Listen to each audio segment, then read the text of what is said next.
কি মনে হয় কে করতে পারে? এটা ওর মানে ওর বক্তব্যে যতটুকু বুঝলাম যে ওর বোন জমাই করছে। ওর বক্তব্য ওর নাম নিয়ে বলেন। স্বামী তোমার নাম কি?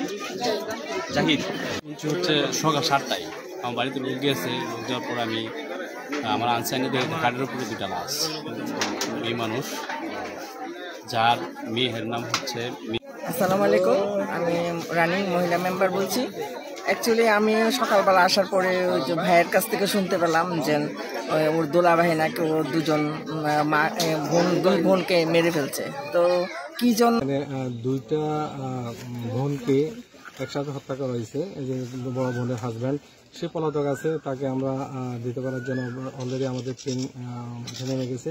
এবং অজ্ঞাত কি কারণে হত্যা করছে আসলে এটা এখনো কেউ বলতে পারতেছে না।